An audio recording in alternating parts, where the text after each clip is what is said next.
Assalamualaikum warahmatullahi wabarakatuh. Saya Sundari, jurusan PG PAUD Universitas Terbuka. Pada kesempatan kali ini saya akan membahas modul penanganan anak berkebutuhan khusus dengan tema anak dengan gangguan bahasa ekspresif. Anak-anak yang mengalami gangguan belajar seperti gangguan komunikasi biasanya dikenal dengan gangguan perkembangan bicara dan bahasa, yaitu anak yang memiliki ketidakmampuan dalam menghasilkan tuturan suara, menggunakan bahasa ujaran, dan memahami apa yang orang lain katakan. Pada perkembangan bahasa ini mengikuti rangkaian tahapan yang spesifik. Nah, meskipun kecepatan penguasaannya berbeda-beda pada setiap anak, dan dalam varian normalnya, sehingga kita sangat sulit melakukan peramalan. Anak yang dikatakan mengalami gangguan bahasa ekspresif apabila terdapat jarak antara apa yang dimengerti oleh anak dengan apa yang ingin dikatakannya. Ya, yang perkembangan bahasa ini bagi anak yang mengalami gangguan bahasa ekspresif ini juga bervariasi sesuai dengan tingkat keparahan dan usia anak. Biasanya dialami lebih banyak anak laki-laki, yaitu 8% berbanding sedikit dengan anak perempuan. Gangguan lain yang saling berdekatan dengan gangguan bahasa ekspresif ini yaitu ada yang disebut gangguan bahasa reseptif. Nah, ini di mana anak dikatakan mengalami gangguan bahasa reseptif apabila anak memiliki ketidakmampuan dalam memahami beberapa aspek dari bicara. Nah, yaitu seperti pengucapan vokal yang benar atau mengolah suara atau merangkai suatu kalimat.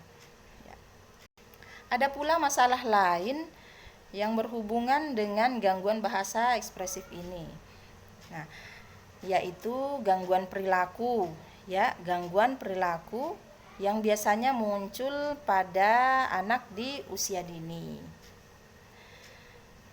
Anak yang mengalami gangguan bahasa ekspresif ini baru menyadari dirinya mengalami gangguan bahasa apabila dia sudah mengeluarkan suaranya dan menggunakan konsepnya sendiri.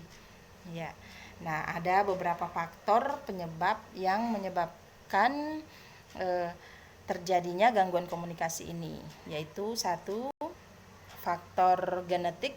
Nah, faktor genetik ini adanya silsilah dari keluarga yang mengalami gangguan bahasa ekspresif yang kemungkinan juga nantinya akan dialami oleh si anak. Nah, kemudian ada dipengaruhi oleh faktor otak. Nah, faktor otak. Nah, sini ada fungsi-fungsi otak yang mampu merekam perkembangan bahasa pada anak, yaitu lobul temporal, yaitu otak bagian sebelah kiri. Nah, itu dia seperti fungsi-fungsi lain, fungsi-fungsinya ada yang dinamakan lingkaran umpan balik sirkular.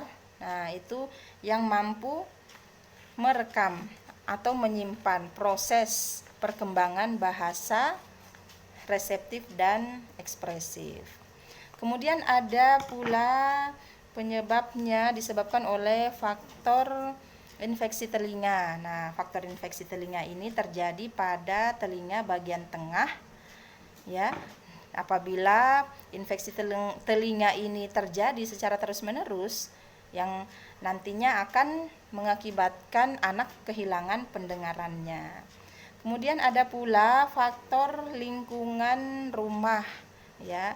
Di sini peneliti juga menemukan bahwa faktor dari orang tua itu sendiri yang dapat membantu atau mempengaruhi mempengaruhi bahasa anak dari kebiasaan atau dari pembiasaan dari keluarga di lingkungan rumah.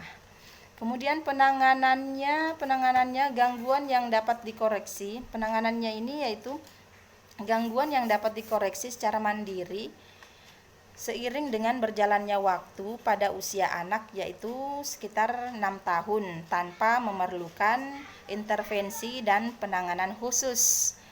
Ya, kemudian orang tua juga bisa melakukan pertolongan pertama dalam keterlibatan bicara anak, yaitu dengan melakukan menstimulasi anak agar dapat meningkatkan perkembangan bahasa anak. Ya, demikian penjelasan saya dari modul 7 ini, anak dengan gangguan bahasa ekspresif. Jika terdapat kekurangan, mohon dimaafkan. Saya akhiri dengan ucapan wassalamualaikum warahmatullahi wabarakatuh.